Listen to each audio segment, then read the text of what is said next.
नमस्ते।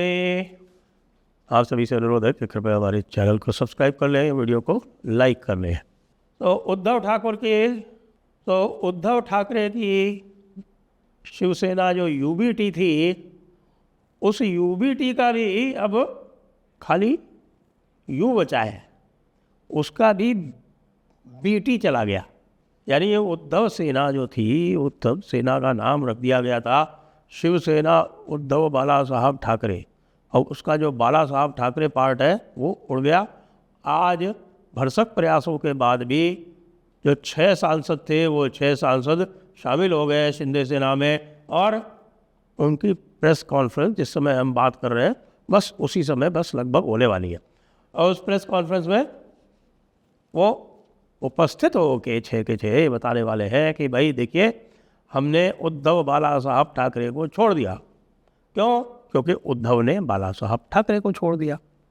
तो उद्धव ने बाला साहब ठाकरे को छोड़ दिया और हमने SSUBT को छोड़ दिया। अब ये 6 सांसद कौन है? अब ये 6 सांसद सभी जान रहे हैं कौन है, कि बॉम्बे नॉर्थ ईस्ट के हैं संजय दीनाराम पाटिल, और फिर आपके पहले नासिक वाले भी इसमें शामिल थे, लेकिन नासिक वाले हट गए, कोई बात नहीं। शिरडी वाले हैं, परभणी वाले हैं, और हिंगोली वाले हैं, यवतमाल वाशिम वाले हैं, और सबसे जो इंटरेस्टिंग है वो हमारे जो निम्बालकर साहब हैं, ओम जी निम्बालकर, और उस्मानाबाद, जो कि पार्लियामेंट्री कॉन्स्टिट्यूंसी का नाम उस्मानाबाद ही है, लेकिन अब उस्मानाबाद जो है उसका नाम बदलकर धाराशिव हो गया है। तो operation tiger successful, operation tiger fully successful. अब उद्धव बाला साहब ठाकरे की पार्टी क्या करेंगे? उद्धव बाला साहब की ठाकरे की पार्टी अब संजय राउत को लेके और डांस पार्टी करेगी। इसके अलावा उसके पास कुछ बचा नहीं है। उन्होंने अपनी पूरी विचारधारा से, जो पूरी विचारधारा थी उनकी, जो देश हित की थी, जो राष्ट्रवाद की थी, जो मुस्लिम अपीजमेंट के, मुस्लिम तुष्टीकरण के विरोध में थी, वो सारी की सारी उसको उन्होंने तिलांजलि दे दी। और आप ये देखें कि पिछले चुनाव में, चाहे वो विधानसभा का चुनाव हो और चाहे वो लोकसभा का चुनाव हो, वोट उनको किसके मिले? वो जो जीते हैं वो किनके वोटों से जीते? वो मुसलमानों के वोटों से जीते।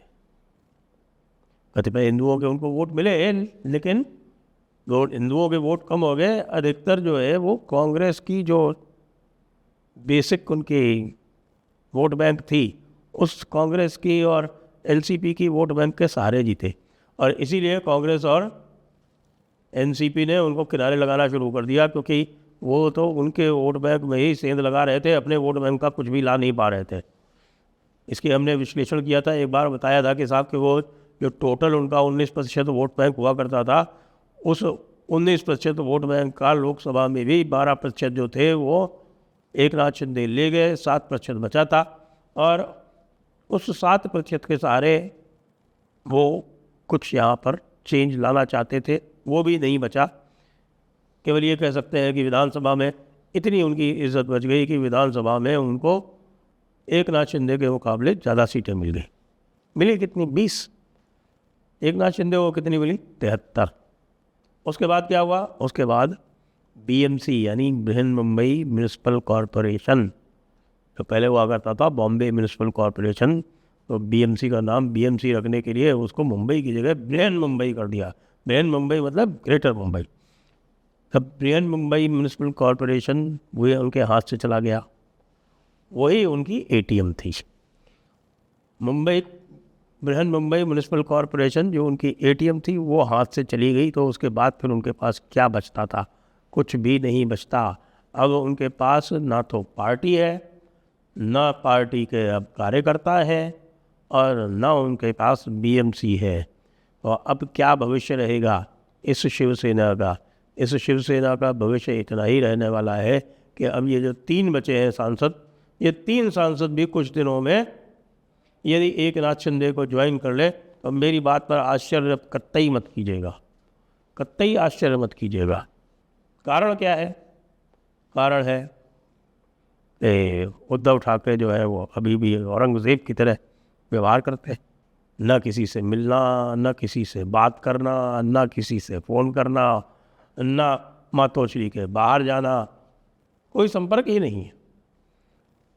तो जब शीर्ष नेता का अपने नीचे वालों से कोई संपर्क नहीं रह जाता तो वो क्या कर सकता है? कुछ नहीं कर सकता। तो शिवसेना का कार्यक्रम हो गया पूर्ण, ऑपरेशन टाइगर पूर्ण हो गया, लेकिन वो ऑपरेशन लोटस जो बंगाल वाला चल रहा है वो अभी पूर्ण नहीं हुआ है।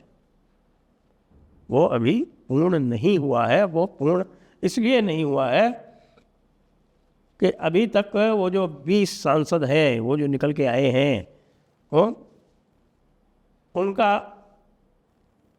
एक प्रकार से कहें कि अभी तक लोकसभा से उनको, लोकसभा स्पीकर से उनको हरी झंडी नहीं मिली है। क्यों? कारण बताता हूँ। वो अभी और लोगों को निकाल के लाने वाले। आज उसका इंडिकेशन मिल गया।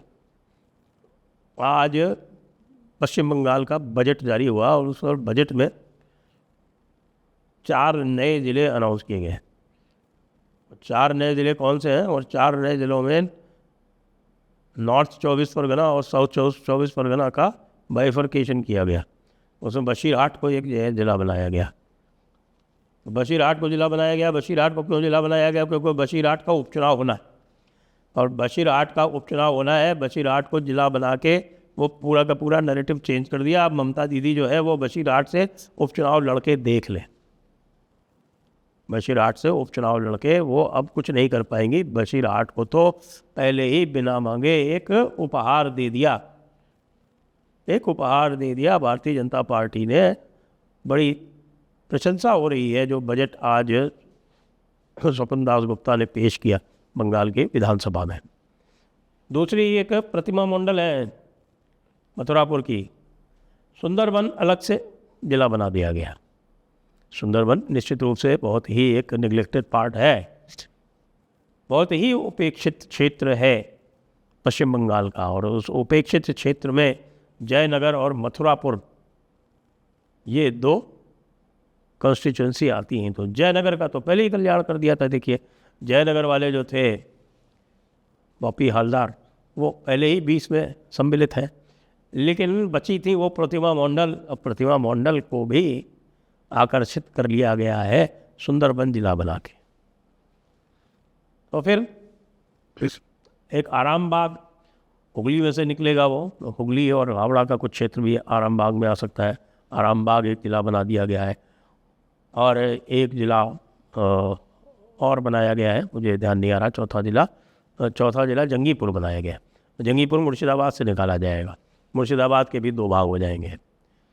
तो मुर्शिदाबाद के 2 भाग हो जाएंगे। तो फिर मुर्शिदाबाद के किसी क्षेत्र से लड़ना चाह रही थी, बहरामपुर से लड़ना चाह रही थी, तो वहाँ भी एक समस्या आ जाएगी, क्योंकि ये भी बिना मांगे दिया गया है। और एक बड़ा काम जो है वो बंगाल में किया गया है कि जो अभी तक संकेत दिया जा रहा था कि भाई ये मुसलमानों का तुष्टीकरण कतई नहीं चलेगा, वो मुसलमानों का तुष्टीकरण समाप्त करने की दिशा में भी एक बड़ा कदम उठा लिया गया है। और वो ये किया गया है कि उनके जो मदरसे का फंड था, मदरसा और माइनॉरिटी अफेयर्स का जो बजट था, जो 5,000 करोड़ से ऊपर था, उसको 2,500 करोड़ पे ले आया गया। लगभग आधा कर दिया गया है। हालांकि मेरा ये कहना है कि आधा भी क्यों किया गया है, अभी तो संकेत दिया जाना चाहिए सभी तरफ भारतीय जनता पार्टी द्वारा कि भाई ये जो माइनॉरिटी मेजॉरिटी वाला जो एक ये भेद है, इस भेद को समाप्त किया जाना चाहिए। सभी लोग भारतीय होने चाहिए, न कि मेजॉरिटी माइनॉरिटी। ये माइनॉरिटी अफेयर्स वाला डिपार्टमेंट और ये माइनॉरिटी एक्ट, ये सब जो है वो समाप्त होने चाहिए। ये अगली मांग आने वाली है, बंगाल से ही उठेगी, ये बता देता हूँ आपको। उसके अतिरिक्त जो बंगाल ने एक और जो दिशा दिखाई है वो ये है कि मुस्लिम लीगी सोहरावर्दी का नाम हटा के और वहाँ पे गोपाल पाठक, गोपाल मुखर्जी का जो नाम रखा गया है, उसकी सर्वत्र भूरी भूरी प्रशंसा हो रही है। और जो लेफ्ट और कांग्रेस का जो इकोसिस्टम है उसके सीने पे सांप लौट रहा है। और ये लोग मूर्खता ये कर रहे हैं कि खुलकर सामने आके उसका विरोध और कर रहे हैं। तो उसका विरोध और कर रहे हैं तो फिर जनता की जो भावना है वो और भी इनके विरोध में, इन लोगों के विरोध में प्रबल हो रही है, द्विगुणित प्रबल हो रही है, डबल। लेकिन एक बात मैं और भी कहना चाहूँगा, और ये सेंट्रल गवर्नमेंट के लिए है कि भाई बंगाल में तो कर दिया, सोहरावर्दी लेन हटा दी है। वो लेफ़्ट वाली जो है ना, ये लेफ़्ट के जो ऑफिस है अलीमुद्दीन स्ट्रीट, वो अलीमुद्दीन का नाम भी हटाया जाना चाहिए, वो भी किसी देशभक्त के नाम पे रखा जाना चाहिए। ये जो सोहरावर्दी जो था, मामा बंगाल के कसाई, बुचर ऑफ बंगाल, हुसैन शहीद सोहरावर्दी का मामा हसन सोहरावर्दी, डॉक्टर हसन सोहरावर्दी, ये इसने एक देशभक्त बीना दास को अंग्रेज़ों के हवाले किया था। और ऐसे लोगों की पैरवी इस समय कांग्रेस और लेफ्ट वाले करते घूम रहे हैं। खैर, वो तो अपनी भुगतेंगे ही। लेकिन दिल्ली में जो तरह तरह के कसाई और थे, जिसमें लोधी भी थे, तुगलक भी थे और बहुत सारे मुग़ल भी थे, उनके नाम पर अभी भी आप देख रहे हैं कि सड़कों के नाम है। औरंगज़ेब तो बड़ी मुश्किल से गया, लेकिन बाबर का क्या लेना देना? बाबर कम कसाई था क्या? और ये लोधी और तुगलक जो है, ख़ास तौर से फ़िरोज़ तुगलक, और एक पागल था वो मोहम्मद बिन तुगलक, इन सबके नाम पर दिल्ली में आज सड़कें हैं। लेकिन आप ये जानें कि इंद्रप्रस्थ जिनको पांडवों ने बसाया था, उन पांडवों के नाम पर ना तो युधिष्ठिर मार गए, ना अर्जुन मार गए, ना अभिमन्यु मार गए, न भीम मार गए। भीम मार तो ले आएंगे आपके, नहीं इसके वो भीमराव अंबेडकर के नाम पे ले आएंगे, लेकिन पांडवों के नाम पे पांडव मार के रख दो भाई, कुछ तो करो। पश्चिम बंगाल से सीखने की आवश्यकता है। तो ये जो ऑपरेशन 361 है या 360 है, ये अब परवान चढ़ गया है। शिवसेना ने एक जो इसको बोलते हैं औपचारिक उद्घाटन आज शिवसेना कर रही है। जहाँ तक बंगाल का प्रश्न है, बंगाल के सांसदों का भी कार्यक्रम तो हो गया है, लेकिन उसका भी औपचारिक उद्घाटन नहीं हुआ, उसका औपचारिक उद्घाटन होना बाकी है। आज इस औपचारिक उद्घाटन के साथ में श्री गणेश हो गया है ऑपरेशन 361 का। जय हिंद, जय भारत, वंदे मातरम।